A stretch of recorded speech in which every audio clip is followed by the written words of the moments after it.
स्वागत है आपका। ब्रेक के बाद बांग्लादेश को लेकर एक चौंकाने वाली रिपोर्ट सामने आई है। कभी एशिया में बांग्लादेश आर्थिक प्रगति का उदाहरण हुआ करता था, लेकिन बांग्लादेश में शेख हसीना के तख्तापलट और मोहम्मद यूनुस के नेतृत्व में अंतरिम सरकार के गठन के बाद जहां एक ओर देश की कानून व्यवस्था पर सवाल उठ रहे हैं, तो वहीं आर्थिक स्थिति भी काफी खराब हो चुकी है। आइए आपको इस पर एक खास रिपोर्ट दिखाते हैं, फिर उस पर अपने विशेषज्ञ मेहमान के साथ हम चर्चा करेंगे। करीब एक दशक तक दक्षिण एशिया में जिस बांग्लादेश को आर्थिक प्रगति का एक शानदार उदाहरण के तौर पर प्रस्तुत किया जाता रहा, वही बांग्लादेश अब एक जाने माने अर्थशास्त्री के चक्रव्यूह में उलझकर कंगाली के करार पर पहुंच गया। यूनुस सरकार का एक साल पूरा होते होते बांग्लादेश से ऐसी कई रिपोर्ट्स आ रही हैं जो गिरती कानून व्यवस्था के साथ साथ अर्थव्यवस्था के भी बुरे हाल का बखान कर रही हैं। ऐसी ही एक रिपोर्ट में एशिया में गैर निष्पादित ऋणों पर एक नजर 2025 के नाम से जारी की गई है, जिसमें बांग्लादेश की आर्थिक मोर्चे पर विफलता का जिक्र है। एशियाई विकास बैंक की रिपोर्ट में बांग्लादेश को एशिया में डूबे हुए ऋणों की वृद्धि में शीर्ष पर बताया है। रिपोर्ट के मुताबिक अब गैर निष्पादित ऋणों यानी एनपीएल के मामले में बांग्लादेश एशियाई देशों में सबसे ऊपर है, जो उसके बैंकिंग क्षेत्र की कमजोरी को दिखाता है। रिपोर्ट में कहा गया है कि बांग्लादेश का एनपीएल अनुपात 2024 में बढ़कर 20.2% हो गया, जो 2023 के 9% से काफी ज्यादा है। इतना ही नहीं, 2024 में बांग्लादेश के डूबे हुए कुल कर्ज में महज एक वर्ष में 11.2% का उछाल देखा गया। एडीबी के मुताबिक देश में संकटग्रस्त संपत्तियां अब करीब 20.27 बिलियन डॉलर की हो गई हैं, जो कमजोर बैंकिंग प्रणाली को दिखाती हैं। वहीं इसके ठीक उलट दक्षिण एशियाई देशों में भारत के एनपीए में काफी गिरावट आई है।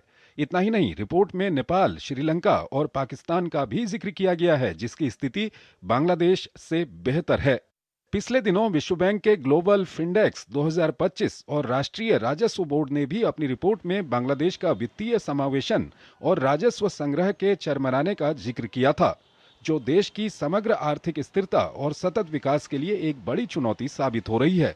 विशेषज्ञों का मानना है कि एनपीएल में लगातार वृद्धि ने न केवल निवेशकों का भरोसा कम किया है, बल्कि देश में मौजूद औद्योगिक समूहों को नया ऋण देने से बैंक बचने की कोशिश करते दिख रहे हैं। यही वजह है कि छोटे और मध्यम उद्योग, जो कभी बांग्लादेश की अर्थव्यवस्था की रीढ़ माने जाते थे, उन्हें अब सबसे बड़ा झटका लगा है।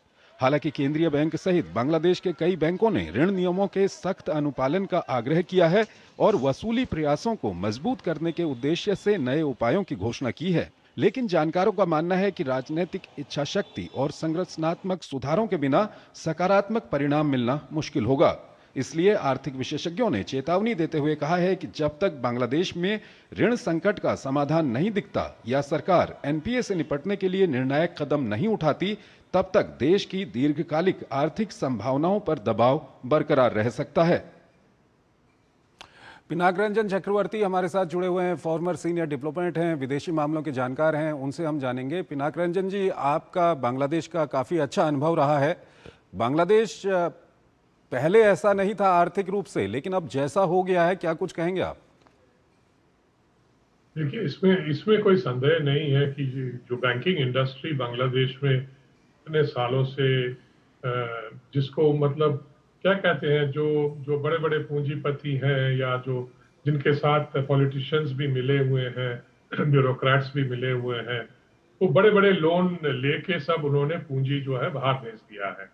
और एनपीएस नेचुरली बढ़ते चले गए क्योंकि वो वापस नहीं देते थे।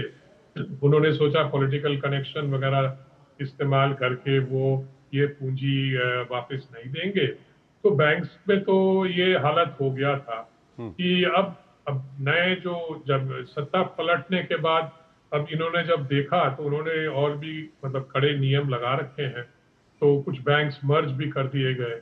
पर जो पूंजी बाहर है, इसलिए वो बार बार कहते हैं कि हम उस पूंजी को वापस लाना चाहते हैं, पर उतना आसान नहीं है जो पूंजी बाहर चला गया उसको वापस लाना। इसलिए अब एडीबी ने देखा है कि बैंकिंग का जो जो क्रेडिट प्रणाली है बैंक्स का, उसमें मतलब सुधार करने के लिए बैंक्स को कहा गया है, पर बैंक्स अब देख रहे हैं कि टाइटनिंग करने से छोटे मोटे जो भी कारोबारी हैं उनको नहीं मिल रहा है लोन्स, क्योंकि जो सिस्टम जब टाइट हो जाता है तब मुश्किलें बढ़ जाती हैं। ब्यूरोक्रेटिक जो रिक्वायरमेंट्स हैं, बैंकिंग रिक्वायरमेंट्स हैं, उन्होंने और स्ट्रिंजेंट कर दिए हैं, क्योंकि जो उनका मतलब जो एक्सपीरियंस रहा है उसको उससे बचने के लिए जो पुराना एक्सपीरियंस था, तो ये हालत है। इसलिए जब बैंक्स लोन नहीं देंगे तो नेचुरली बिजनेस पे उसका इम्पैक्ट होगा। तो यही वहां हो रहा है। पर ये इसीलिए उनका जो डेट है, एनपीएस का जो है, वो बढ़ता चला जा रहा है, क्योंकि अब जो पहले देना भी चाहते थे वो सब देश से बाहर भाग गए हैं, क्योंकि पूंजी जिन्होंने बाहर कर दी थी। अब ये है हालात। तो ऐसे में ये समझ में नहीं आता कि जो नेतृत्व वहां पर दे रहे हैं वो तो खुद अर्थशास्त्री हैं, वो कोई रास्ता नहीं निकाल पाए, काफी समय भी उनको वहां पर हो गया है शासन में।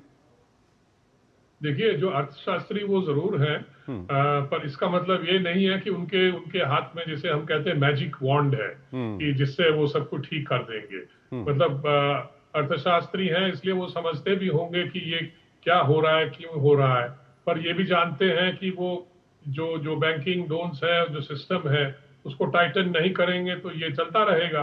अब उनके अभी जो पूंजीपति वहां हैं, जो भी हैं, वो भी पैसा लेके फिर शायद भाग जाए, कहीं बाहर ले जाए उसको। तो ये प्रॉब्लम है अभी बांग्लादेश में। एक बड़ी समस्या ये है जो विभिन्न रिपोर्ट्स में आ रही है, लॉ एंड ऑर्डर की जो सिचुएशन है वहां पर, उसको लेकर भी काफी चिंता जताई जा रही है। क्या कुछ कहेंगे आप? नहीं, लॉ एंड ऑर्डर तो बहुत ही खराब है। अभी भी मैं जो सुनता हूँ कि ये मॉब जस्टिस जिसे कहते हैं, कोई भी कहाँ घुस जाता है जाके, और ये स्टूडेंट्स नहीं है, ये सब पॉलिटिकल वर्कर्स हैं, और मोस्टली या तो जमात के हैं या फिर बीएनपी पार्टी के हैं, जो लूट मार लगा रखा है, इन्होंने एक्सटॉर्शन कर रखा है। और जो भी मतलब जो ये सोचते हैं कि हमारे दुश्मन है, जो अवामी लीग में थे, उनको ये अब दुश्मन मांगते हैं, और तो उनकी जाके पिटाई कर देते हैं, उनको मार देते हैं। अब मैंने कई तस्वीरें आई हैं जो घर से निकाल के उनको मतलब कत्ल कर दिया गया है, और रास्ते में सब बॉडीज पड़ी हुई हैं। तो काफी बुरा हाल है। जो आर्मी और पुलिस है कोशिश कर रही है, पर उनसे मतलब रोका नहीं जा रहा है, क्योंकि suppose they can't be everywhere. So I think ये जो मॉब जस्टिस है वो अभी भी चल। बहुत बहुत आपका शुक्रिया सर, आप हमारे इस कार्यक्रम में जुड़े और दोनों ही महत्वपूर्ण विषयों पर आपने अपना महत्वपूर्ण विश्लेषण हमारे दर्शकों तक पहुंचाया। एक छोटा सा ब्रेक लेते हैं और ब्रेक के उस पार आज की कुछ और महत्वपूर्ण अंतर्राष्ट्रीय खबरें।